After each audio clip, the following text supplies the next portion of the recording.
जय श्री राम, हर हर महादेव, जय माता दी। साथियों, कैसे हैं आप? आशा करता हूँ स्वस्थ हो गए। आज सुबह सुबह आपसे एक मजाक करने का मन कर रहा है, आपको हंसाने का मन कर रहा है और खुद पे भी हंसने का मन कर रहा है। असल में मैं इस देश का प्रधानमंत्री बनना चाहता हूँ। सुबह के 3:50 हुए हैं घड़ी में, यानी ये लगभग ब्रह्म मुहूर्त कहा जाता है, इसको ब्रह्म मुहूर्त है। और इस ब्रह्म मुहूर्त में गंभीर वार्ता करनी चाहिए, लेकिन मैं आपसे बहुत ही एक हास्यास्पद बात कर रहा हूँ कि मैं इस देश का प्रधानमंत्री बनना चाहता हूँ। अब आप कहेंगे सुबह सुबह ये पागल जैसी बात कर रहा है। असल में साथियों, जब मैं बीएससी कर रहा था तो जब मैं सेकेंड ईयर में था बीएससी के, तो उस समय हिंदी का पेपर चल रहा था, एग्ज़ाम चल रहे, तो उसमें एक निबंध लेखन के लिए एक विषय आया हुआ था, इंग्लिश में था वो, if I were prime minister of India. उसका हिंदी में मतलब होता है कि अगर मैं भारत का प्रधानमंत्री होता। अब भाई साहब, आपको क्या बताएं कि उस समय हम जानते नहीं थे कि देश का प्रधानमंत्री होता क्या है। प्रधानमंत्री हम जानते ही नहीं थे उस समय, हमारा ज्ञान का जो स्तर था।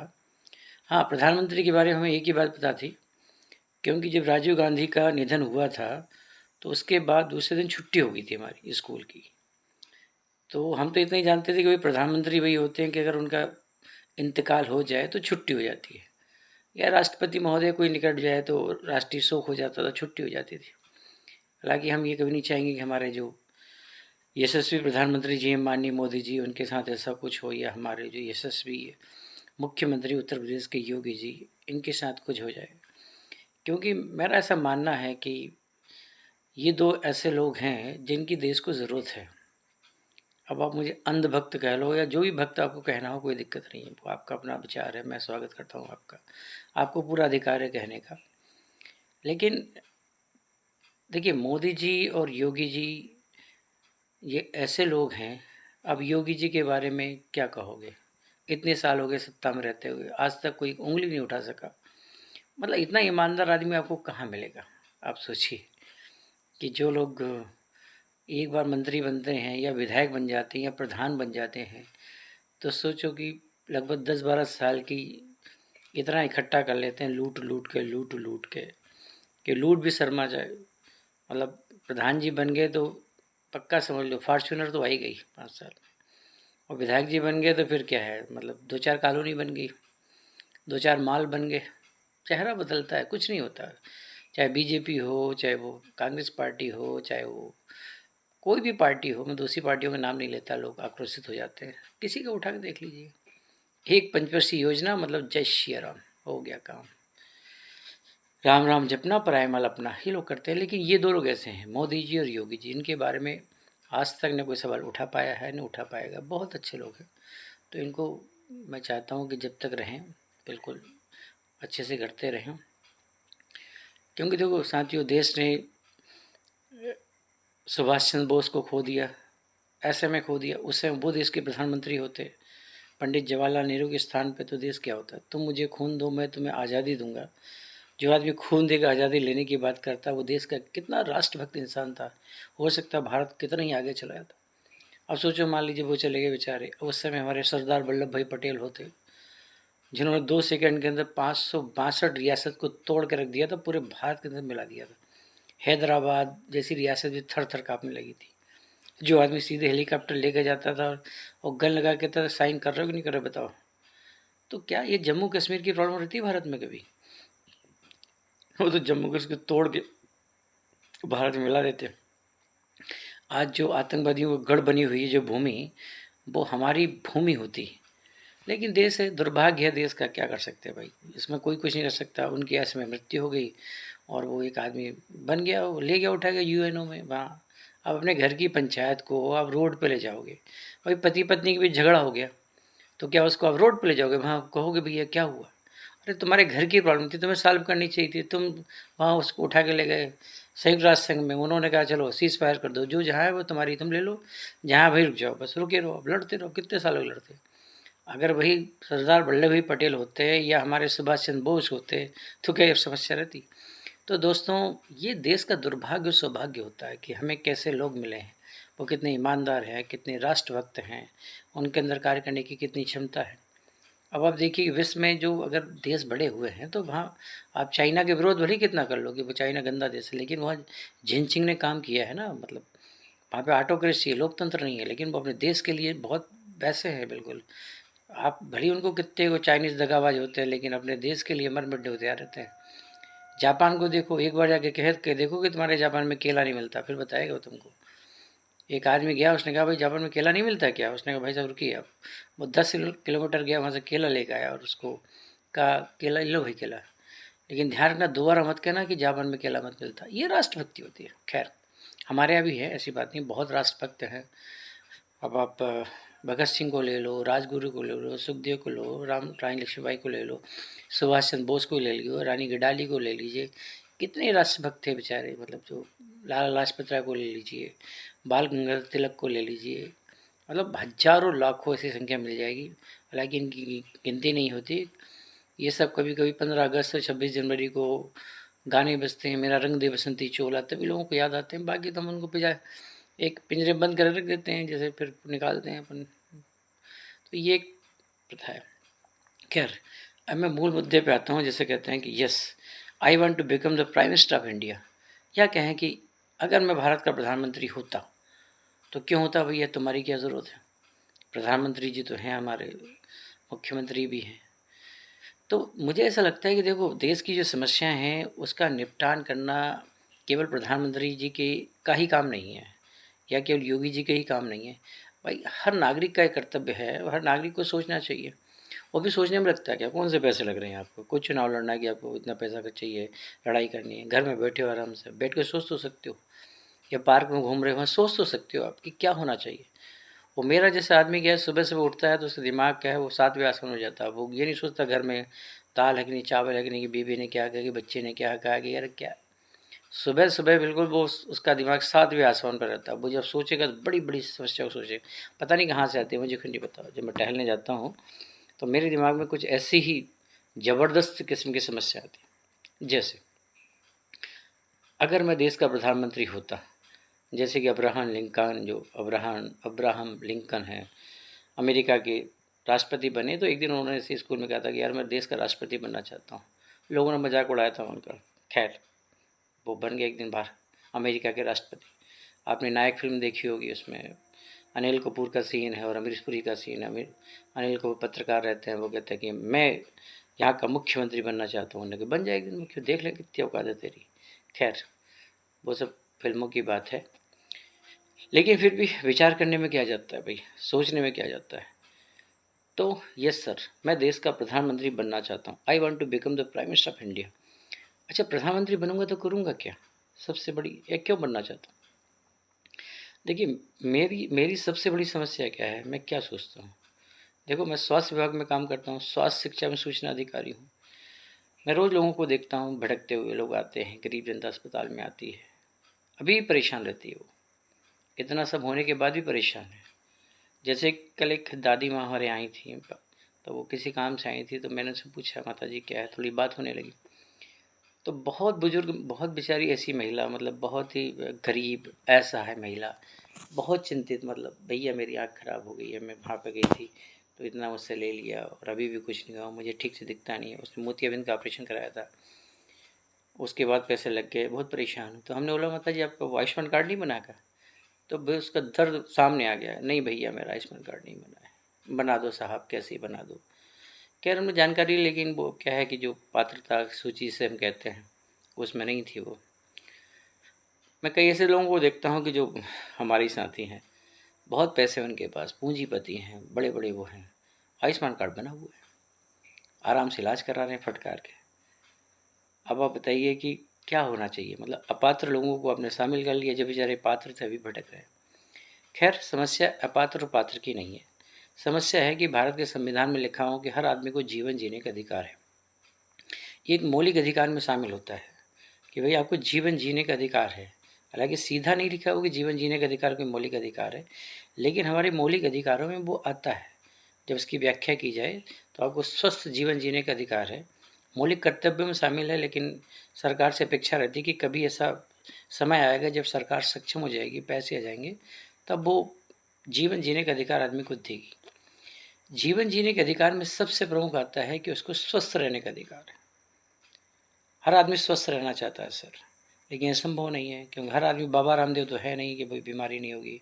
आप रोज योग करेंगे, प्राणायाम करेंगे, कपालभाति करेंगे, अनुलोम विलोम करेंगे, ब्राह्मी करेंगे, उद्गीत करेंगे, संभव नहीं है हर आदमी के लिए। संभव तो है लेकिन कई कारण से हो नहीं पाता। चलो मान लीजिए, इसके बाद बैक्टीरिया वायरस तो है ही है, वो तो घूमते रहते हैं भाई साहब, कहीं पकड़ लेंगे आपको। फिर कोरोना वाले भाई साहब भी आते रहते हैं बीच बीच में। और भी कई क्रोनिक डिजीज होती हैं, हार्ट अटैक हो गया या किडनी में प्रॉब्लम हो गई, लिवर में प्रॉब्लम हो गई। तो ये जो भयानक बीमारियां होती हैं, उनके चक्कर में आदमी जब आता है तो बेचारा ज़िंदगी भर की उसकी पूंजी खत्म हो जाती है, वो बिल्कुल निरीह हो जाता है, बिल्कुल उधड़ जाएगा। और 2-4 साल में आदमी टपक भी जाता है। एक तो उधर आदमी टपक गया, इधर से उसकी जितनी पूंजी थी वो भी खत्म हो गई, पूरा परिवार गरीबी के चक्र में फंस जाता है। ये बहुत ही दर्दनाक स्थिति है। तो प्रधानमंत्री बनने का जो मेरा सपना है, उस सपने के पीछे सबसे बड़ी वजह है कि मैं इस देश को जो है, इस देश के आम नागरिक को बीमारी के भय से मुक्त करना चाहता हूँ। बीमार होता है, शरीर है, मानव शरीर है, बीमार तो होगा, वो अस्वस्थ होगा, लेकिन जो अस्वस्थ हो तो बिल्कुल हंसते खेलते डॉक्टर साहब के पास चला जाए। जैसे ही कोई बच्चा अपनी मम्मी के पास जाता है या पापा के पास जाता है, कोई भी दिक्कत हो, वो गिर जाएगा, चोट लग जाएगा, अरे मुझे लगी, क्यों, उसे पता है कि लोग ठीक कर देंगे। तो आदमी के अंदर इतना ही मतलब बिल्कुल भय ना हो कि वो बिल्कुल डॉक्टर साहब के पास चला जाए, अस्पताल में चला जाए, इस विश्वास के साथ कि मैं ठीक हो जाऊंगा, वो अपने आप ठीक हो जाएगा। लेकिन आज आदमी जाता है तो वो कितना भय ग्रस्त होता है कि आदमी थर थर काँपता है कि जाऊंगा तो उधड़ जाऊंगा। ऐसा क्यों है साथियों? तो हम बीमारियों के भय से आदमी को कैसे मुक्त करेंगे, या मैं कैसे मुक्त करूँगा? देखिए, दो चीज़ें हैं। भारत में तो बेरोजगारी बहुत भयंकर है, भयंकर बेरोजगारी है, मतलब हर आदमी बेरोजगार है। हम कितने बीए कराते हैं, बीएससी कराते हैं, बीकॉम कराते हैं, हर साल लाखों करोड़ों बच्चे घूम रहे हैं रोड पर। अब तो वही अपराधी बन गए हैं सब, बहुत बड़े बड़े अपराधी बन गए हैं, कंप्यूटर के जानकार हैं, इतने बड़े जानकार है कंप्यूटर के, उनको उनको इतनी जानकारी है कि हमें बड़े बड़े विशेषज्ञ उनको पकड़ नहीं पाते। साइबर क्राइम, ये क्राइम, कौन है वो? सब पढ़े लिखे बच्चे, यानी हर आदमी पढ़ना लिखना चाहता है। तो एक तो बेरोजगारी है सर, ठीक है। बेरोजगारी को आप कैसे दूर करेंगे, या आप जो है वो बीमारी का भय कैसे दूर करेंगे? मेरे पास एक अद्भुत आइडिया है उसका। हालांकि आपको मजाक लगेगी कि ये पॉसिबल नहीं, लेकिन पॉसिबल हो जाएगा। इसका सिर्फ एक ही तरीका है, वो ऑनलाइन मेडिकल एजुकेशन। जो मेडिकल का एजुकेशन है, जिसे हम MBBS कहते हैं या BMS कहते हैं, खासकर सबसे ज़रूरत MBBS की। आज हम डॉक्टर ढूंढते हैं, MBBS चाहिए हमको। या जो BMS डॉक्टर है, BHMS डॉक्टर है, वो भी, या जो BUMS होते हैं यूनानी वाले, वो सब भी MBBS की प्रैक्टिस करते हैं, सारे लगभग उन्हीं की दुकान वहीं से चलती। तो भैया हम एक आम आदमी को MBBS डॉक्टर क्यों नहीं बना सकते? अब आपको मेडिकल कॉलेज बनाओ तो आपकी 7 पीढ़ियाँ गुजर जाएंगी मेडिकल कॉलेज बनाते बनाते बनाते, संभव ही नहीं, बहुत पैसा लगता है उसमें। लेकिन पढ़ने का अधिकार तो हर आदमी को है ना यार। तो ऑनलाइन एजुकेशन हम करेंगे, ऑनलाइन मेडिकल एजुकेशन। उस ऑनलाइन मेडिकल एजुकेशन के माध्यम से हम क्या करेंगे कि मेडिकल कॉलेज में फिजिकल क्लासेस होंगी, उन क्लासेस को हम 5G के माध्यम से बड़ी बड़ी स्क्रीन लगा के क्लासरूम बना के उनको जो है सर्कुलेट करेंगे। वो फिजिकल क्लास रोटेट होगी, जैसे आज आपकी फिजिकल क्लास हो रही है तो कल आप ऑनलाइन क्लास में चले जाओगे। ऐसे बच्चों को फिजिकल अपने प्रोफेसर साहब के दर्शन भी होते रहेंगे, उनसे वार्ता भी होती रहेगी, रोटेशन बना देगा। कोर्स को बढ़ा के 4 साल के 6 साल कर देंगे, क्योंकि भाई ठीक है, हम मानते हैं कि उतनी, तो जो आदमी 4 साल में पढ़ सकता है वो ऑनलाइन 6 साल तो पढ़ ही सकता है। ठीक है, 2 साल का हम अलग से उनको प्रैक्टिकल करा देंगे आपका जो। तो सारी सब कितने बच्चे पढ़ जाएंगे, समझ लो कितने, जो जहाँ पता लगे किसी में 100 बच्चे पढ़ रहे हैं, अब वो करोड़ों बच्चे पढ़ने लगेंगे। हर घर में डॉक्टर हो जाएगा सर, हर घर में डॉक्टर। डॉक्टर होगा तो फिर कहने की बात नहीं कि अभी जो 10,000 फीस है या 800 फीस है या आपके 2 लाख 10 लाख लग रहे हैं, वो बिल्कुल बहुत डाउन हो जाएगा। समस्या ख़त्म। ऑनलाइन मेडिकल एजुकेशन, बेरोजगारी ख़त्म। एक निशान से बेरोजगारी खत्म होगी, दूसरे निशान से जो है बीमारी का भय खत्म हो जाएगा। अब आपका कोई रिश्तेदार ही डॉक्टर होगा, आपका पड़ोस में डॉक्टर है, भाई कोई ना कोई किसी का रिश्तेदार होता है। एक आदमी के लगभग 500-600 रिश्तेदार होते हैं, देखो तो नेट में। अपने रिश्तेदारों का इलाज तो कर ही लेगा वो। तो भैया बस बन गए, जय श्री राम।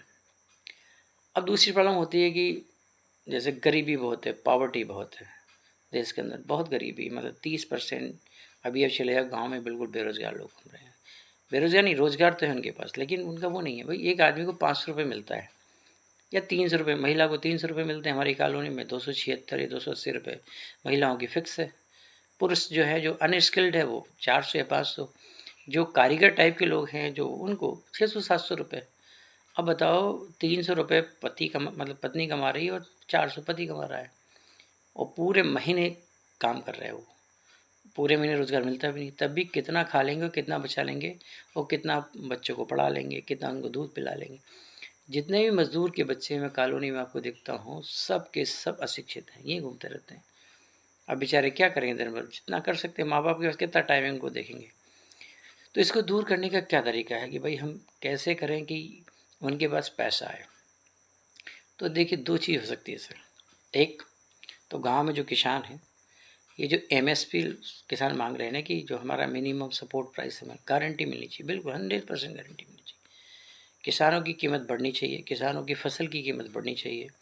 आप देखिए, गेहूं का आटा, गेहूं मान लीजिए, गेहूं किसान पैदा करता है, गेहूं को पैदा करने में उसको 4 महीने लगते हैं। ठीक है, 4 महीने पूरा उसका परिवार लगता है, मजदूर लगते हैं, मेहनत लगती है, और उसका गेहूँ मान लो आपने 2,500 रुपये में ख़रीदा कुंटल में। ठीक है, अब किसान ने 4 महीने पैदा करके उसके गेहूँ को 2,500 में बेचा, और आपने क्या किया, उसी गेहूँ का आटा बनाया, केवल उसको आटे में पीसा और एक पन्नी में पैक कर दिया, और उसको बड़े किसी उससे विज्ञापन करा दिया उसको, फर्जी लोगों से। वही आटा आपका कितने में बिक रहा है? 50 रुपये में बिक रहा है। आशीर्वाद आटा 50 रुपये किलो है, गेहूँ कितना? 25 रुपये किलो। और कितनी मेहनत लगी आपकी? बस ज़रा सी पैकिंग करनी हो चक्की में, यानी आपकी मेहनत की कीमत कुल मिला के ज़्यादा से ज़्यादा 5 रुपये है, यानी 30 में बिकना चाहिए मैक्सिमम, लेकिन आप बेच कितने रहे? 50 में रहे। किसान को क्या फ़ायदा है? इसलिए किसान परेशान है बेचारा। क्यों? क्योंकि उसके पास उसका मूल्य नहीं मिलता है। और भी आप ले लो सारी चीज़ें, बाकी चीज़ों को ले लो। आप मान लीजिए सिरप ले लो, 5 रुपये का सिरप कितने में बेच रहे हैं? 140 रुपये में बेच रहे हो। और किसान से कह रहे हो कि नहीं, वो तेरे को एमएसपी नहीं देंगे। ये मूर्ख लोगों का काम है। अब जो भी है भाई, अगर मैं प्रधानमंत्री होऊंगा तो तुरंत एमएसपी फिक्स कर दूंगा कि नहीं, ये जैसे किसान का गेहूँ है तो उसको अब 25 रुपये में, आटा 50 रुपये बिक रहा है, तो किसान को कम से 40 रुपये तो मिलना चाहिए। 4,000 कुंटल होगा आपका। ठीक है, और बाकी फिक्स रहेगा कि इतना ही कर सकते हो कमीशन, इतनी आटा बिकेगा। और बाकी सारी चीज़, दाल भी ले लो, और टाटा की दाल है, ये अंबानी की दाल है। दाल साला बेचारा किसान पैदा करता है, वो अरहर पैदा करता है, बस आपने उसको ऐसा कर लिया, बस लेबल लगा दिया अपना, पता लगे किसान से आप क्या भाव खरीदते हो भैया। अरहर की जो कीमत है मुश्किल 7,000-8,000 होगी, और दाल कितने में बेच रहे हो उसको? 200 रुपये में, 150 रुपये, 80, 180 रुपये। कितनी लूट मचा रखी है आपने यार, ये लूट को बंद करना। किसान की एमएसपी तय होनी चाहिए, होगी, एमएसपी तय होगी बिल्कुल। अब किसान भाइयों को जब पैसा मिलेगा तो वो जाएगा कहाँ? अब बात आती है मज़दूरों पर। तो भैया मज़दूरों, मेरे हिसाब से इस देश के मज़दूरों की मजदूरी कम से कम 1,000 रुपये प्रतिदिन होनी चाहिए, चाहे वो मनरेगा हो चाहे कोई रेगा हो। भाई 1,000 रुपये उसकी जेब में जाएगा। अब मान लो पति पत्नी दोनों काम करते हैं, चलो उसको 15 दिन का ही रोज़गार दे दो आप, तो 15 दूनी 30,000 रुपये। 30,000 रुपये उसको मिल गया तो समझ लीजिए उसमें वो बच्चे को पढ़ा भी लेगा अपना, बीच में थोड़ा रेस्ट भी मान लेगा। भाई जैसे मान लीजिए पति पत्नी में हो सकता है कि पत्नी बच्चे का पालन करती है या वो गर्भवती है, उस अवस्था में आप पति को रोज़गार दोगे, भाई तुम 30 दिन करो, 25 दिन, 25,000 आ गया उसके पास। उसमें वो खा भी लेगा बेचारा, धीरे धीरे मकान की जुगाड़ भी कर लेगा। ठीक है, और अपने बच्चे को पढ़ा भी लेगा। आदमी तभी पढ़ेगा ब्रदर जब उसके पास पैसा होगा। ये मत कहना कि हमारे बच्चे पढ़ लेते हैं, वो साले पढ़ते नहीं हैं। वो पढ़ते नहीं हैं, उन्हें पढ़ने का मौका नहीं है, क्योंकि पैसा नहीं उसके बाप के पास। पैसा तभी आएगा जब मजदूर की मजदूरी बढ़ेगी। 1,000 रुपये कर दो, फिर देखो आप कमाल। कैसे नहीं पढ़ता है इंडिया, कैसे नहीं बढ़ेगा इंडिया, सब बढ़ेगा सर। तो एक तो आपको जो एमएसपी है, आपकी एमएसपी फिक्स करो, और हो दूसरा, अच्छा तीसरा काम एमआरपी, मैक्सिमम रिटेल प्राइस। ये धोखा है। मैक्सिमम रिटेल प्राइस जितनी बढ़ा सकते हो बढ़ा लो, कोई दिक्कत नहीं है। हमें क्या, देश भाड़ में बढ़ रहे दो साले, भले 2 रुपये की दवाई हो तो भेजो 200 में, हमें क्या दिक्कत है। सबका कमीशन है उसमें। अरे क्यों भैया, आम आदमी को लूटने पे क्यों छोड़ दिया आपने? आप क्यों एमआरपी के चक्कर में पड़े हो? ख़त्म करो इस एमआरपी को। एमआरपी को छोड़ के आप करो कि भाई इस वस्तु की लागत कीमत कितनी है, मतलब इस वस्तु को बनाने में कितना पैसा खर्च हुआ है, ठीक है। उसके ऊपर ये लेबल लगाना कि लागत की कीमत कितनी है। जैसे हम मैथ्स में पढ़ते हैं कि इसकी कास्ट प्राइस कितनी है, फिर इसका कमीशन कितना है, फिर इसकी सेल प्राइस कितनी है। तो ये मैथ्स का नियम वहाँ क्यों लागू करते हो?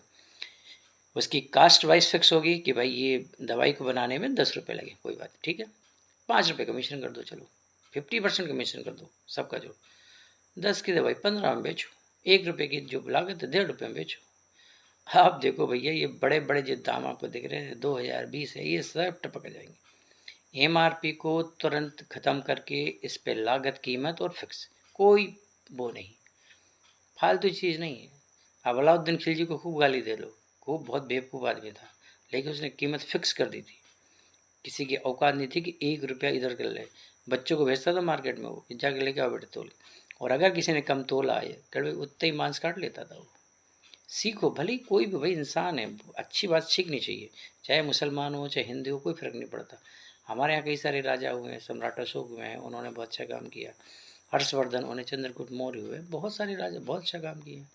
अभी भी देश में देशभक्त लोग हैं, बहुत अच्छे अच्छे व्यापारी हैं। जैसे भामा शाह का नाम सुना था आपने, उन्होंने अपनी सारी दौलत मतलब उसके लिए त्याग दी थी। बहुत लोग हैं, टाटा, रतन टाटा का नाम ले लो। कोविड में जब जरूरत पड़ी तो उन्होंने सबसे ज़्यादा पैसा प्रधानमंत्री राहत कोष में जमा किया था। जब मृत्यु हुई तो किसी से कोई मतलब नहीं था उसका, रतन टाटा कौन है कौन जाने, लेकिन फिर जो समझदार लोग थे उनका दिल थोड़ा सा दुखा था कि नहीं यार, एक अच्छा आदमी देश ने खो दिया। अब बाकी जितने फर्जी घूम रहे मर जाए तो क्या फर्क पड़ता है, कोई रोएगा? बढ़िया रूप मर गया साला, अच्छा हुआ। आदमी का जीवन देखो यही होता है। आपके मरने के बाद लोग क्या करते हैं? जिंदा जिंदा तो कहेंगे, लेकिन मरने अब कुछ लोग की मजबूरी होती है, भाषण देना तो कहे अरे नहीं बहुत अच्छे आदमी थे, बहुत देश के, भले ही सालों ने कुछ नहीं किया, मजबूरी होती है भाषण देने वाले नेताओं की, नहीं वो लिख के लाते हैं फिर। लेकिन रतन टाटा के बारे में किसी को लिखने की ज़रूरत नहीं पड़ी थी, सुभाष चंद्र बोस के बारे में किसी को लिखने की ज़रूरत नहीं पड़ी थी, या हमारे जो स्वामी विवेकानंद थे उनके बारे में कोई लिख के लाया था क्या? भगत सिंह, राजगुरु और आपके 3 लोग थे, उनका तीसरे का नाम भूल रहा हूँ मैं। जब उनको 23 मार्च 1931 को फांसी की सज़ा हुई थी लाहौर जेल के अंदर, पूरा देश रोया था सर। तो ऐसे लोग हैं। अब लाल बहादुर शास्त्री के बारे में किसी को लिखना पड़ेगा क्या कि लिख के भाषण लाएगा वो, बोलेगा वो? क्योंकि पता है कि देश का ईमानदार आदमी था वो, था तो आज तक जिंदा है। हालांकि ये अलग की बात है कि लोग कहते हैं कि उनके पास कुछ नहीं था, कहानी उनकी पढ़ लीजिए। अब दधी जी के बारे में किसी को बोलना पड़ा, हालांकि लोगों को पता ही नहीं। तो सर मैं देश का प्रधानमंत्री अगर बनूंगा, कभी मौका मिला आपके आशीर्वाद से, कम तो सपने में तो बन ही सकता हूँ। अपने बेडरूम में बनने में क्या दिक्कत है? यहाँ देखो मतलब ड्राइंग रूम में बैठा हूँ आराम से, आपसे वार्ता कर रहा हूँ। या अभी टहलने जाऊँगा तो वहाँ मेरे दिमाग में ये ख्याल आएंगे कि क्या करना है। तो सर मुझे ये काम करने हैं। आपको बता दूँ लास्ट में, सबसे पहला काम तो ये कि बीमारी के भय से मुक्त करना देश को। ऑनलाइन मेडिकल एजुकेशन करेंगे और करोड़ों डॉक्टर पैदा कर देंगे, और फिर क्या होगा आपको पता ही है। दूसरा ये है कि भाई बेरोजगार मतलब आपकी गरीबी को कम करना है तो मजदूर की मजदूरी 1,000 रुपये पर डे करेंगे। किसान की जो एमएसपी उसको फिक्स किया जाएगा कि भाई एमएसपी बढ़नी चाहिए, किसान इतने बेचेगा, इसके बाद इतना बाकी लोगों का कमीशन इतना होगा। और अगर गेहूँ अगर 40 रुपये में बिके तो आटा 45 में बिके, कोई दिक्कत, ठीक है। फिर आलू का चिप्स बनाओ या आप बड़ी मज़ेदार बात है, एक दिन मैं बच्चे का जो है पिज़्ज़ा की सामग्री देख रहा था, तो उसमें एक चिली फ्लेक्स है। चिली फ्लेक्स मतलब जो हमारी लाल मिर्ची होती है ना, हमारी माता जी मंगा दी, कूट लेती थी उसको, ठीक है। मुश्किल से 10 रुपये की वो आएगी, वो कूट के जो है, अब देखा तो इतना बड़ा शीशे था, मैं देखो इतना बड़ा, मतलब इतनी शीशी थी। उसकी कीमत पता कितनी है? 60 रुपये। उसमें से मुश्किल से 2 लाल मिर्ची का पाउडर, 2 लाल मिर्ची, मतलब अगर उसकी कास्ट देख लो तो ज़्यादा से ज़्यादा मेरे ख्याल से 1 रुपये आएगी। अब 1 रुपये की चीज़ को आपने चिली फ्लेक्स बना के 60 रुपये में बेचा। साला मुश्किल से 1 रुपये का आलू अंकल चिप्स के नाम से 20 रुपये में बिक रहा है। फ्री का पानी उसको आपने बिसलेरी के नाम से कितने में बेच रहे हो? मतलब क्या फर्जीगिरी चल रही है यार, बेवकूफ़ी वाला काम हो रहा है। कितनी बातें बताऊँ आपको, इन चीज़ों पे कंट्रोल करो, इन चीज़ों को मतलब इसका फ़ायदा उस आदमी को दो जो करता है। जिसने आलू पैदा किया वो आलू फेंक रहा है रोड पे, और तुमने उठा लाया उसे को 20 में दिया। ये फालतू की चीज़ नहीं भाई, लागत फिक्स और पैसा फिक्स। अगर आपको आलू चिप्स अगर 20 रुपये में बेचना है तो किसान की जेब में 15 रुपये जानी पड़ेगा, ठीक है। तभी काम बनेगा। 15 रुपये क्यों भाई, 1 किलो आलू, वो 1 किलो में तो पता बना रहे थे मेरे ख्याल 2000 की चिप्स, वो 2000 में बेच रहे हैं, यहाँ साला 2 रुपये नहीं मिल रहा। तो ये क्या अंधेर नगरी, इसको कहते हैं अंधेर नगरी चौपट राजा, टके सिर भाजी टके सिर खाजा। जो जहाँ चल रहा है वैसे चल रहा है, किसी को मतलब नहीं है, बस अपनी दुकान चलाओ, जो करो वो करो, ये सब अपना, तो ये सब नहीं होना चाहिए। तो बीमारी का भय से दूर करेंगे हम लोगों को, ऑनलाइन मेडिकेशन करेंगे, किसानों की एमएसपी फिक्स करेंगे, वस्तुओं की कीमत फिक्स होगी, लागत कीमत, उसके बाद उनकी जो है कमीशन फिक्स होगा, एमआरपी धोखा इसको ख़त्म करेंगे, ठीक है। तो ये सारे और बाकी चीज़ें हमने जो बताई ये सब करेंगे सर, ये हमारा सपना है। अगर कभी मौका मिला तो, नहीं भी मिला तो कोई बात नहीं। देखो हर आदमी को विचार करना चाहिए, ये मत सोचो कि यार ये प्रधानमंत्री का काम है, क्यों भैया उन्हीं का काम क्या है, आप इस देश का नमक नहीं खाते हो क्या? आपका कोई कर्तव्य नहीं है कि हम सोचें? अरे सोच तो सकते हो। कानून बनाने के काम केवल ये नहीं है कि विधायिका की संसद कानून बनाती है, लोकसभा हुई, राज्यसभा हुई, राष्ट्रपति हुई, अरे ये कितने लोग कानून बनाएंगे भाई? कानून बनाने का दूसरा तरीका भी है, वो आपको बता दें। कोई भी कानून बनाने से पहले एक जनमत किया है, जनमत संग्रह किया, लोगों की राय ली जाती है कि भाई कानून कितना सही है, क्या है, लोग राय देते हैं, फिर कानून बनता है। लेकिन आजकल वो सेंट्रलाइज सिस्टम हो गया। बस कितने लोग हैं भाई संसद में? 545 लोग आपके लोकसभा में हो गए और 250 लोग राज्यसभा में हो गए, एक राष्ट्रपति महोदय हो गए। मतलब ये लोग मिलकर पूरे देश का भविष्य तय कर देंगे। इतना ज्ञान किसी के पास होता है क्या? एक आम आदमी की क्या चिंता है, आम आदमी महसूस करता है ना। एक गरीब आदमी से कहीं पूछा किसी ने? अब देश का बजट बनता है, इतना बजट बनता है, कभी आपने देखा कि किसी ने किसान से पूछा हो कि भाई तुम्हारी क्या दिक्कत, क्या किसी मजदूर संगठन से पूछा हो तुम्हारी क्या दिक्कत है? नहीं। किससे पूछा जाता है? फिक्की से पूछा जाएगा, जो देश की व्यापारी संगठन है। तो भैया वो अपने हित की बात करेंगे, उन्हें क्या पड़ी किसान क्या कर रहा है, उन्हें क्या पड़ी मजदूर क्या कर रहा है, उन्हें क्या स्टूडेंट क्या सोच रहा है बेचारा, या जो बेरोजगार वो क्या सोच रहा है, वो बेरोजगार है। अरे उसको पढ़ाओ ना यार, डॉक्टर बनाओ उसको। क्यों इतने आईएएम हैं आपके, जब से बने उतने के उतने ही पढ़े हैं? क्यों आपकी आईआईटी उतनी ही पड़ी हुई है? अरे क्या बेवकूफ़ी यार। एक बार कर दो ना साला आईटी, हर जिले में एक आईटी होगा, हर जिले में एक आईआईएम होगा, और इवन मैं तो कहता हूँ हर जिले में कम से कम 10-12 मेडिकल कॉलेज होंगे। करो ना, एक बार करके देखो। लेकिन इच्छा शक्ति चाहिए उसको, आयरन विल जिसे हम कहते हैं, दृढ़ इच्छा शक्ति। सब कुछ संभव है sir, nothing is impossible in this world. अगर आपको लेशन लेना है तो कभी आप चाइना से ले लो, भले ही गद्दार है, आप जापान से ले लो, ये वो लोग दोस्त देश हैं जो अपने देश के लिए कुछ भी करते हैं। पड़ोसी देश के लिए अलग है आपकी क्या है वो, लेकिन अपने देश के लिए वो बहुत ही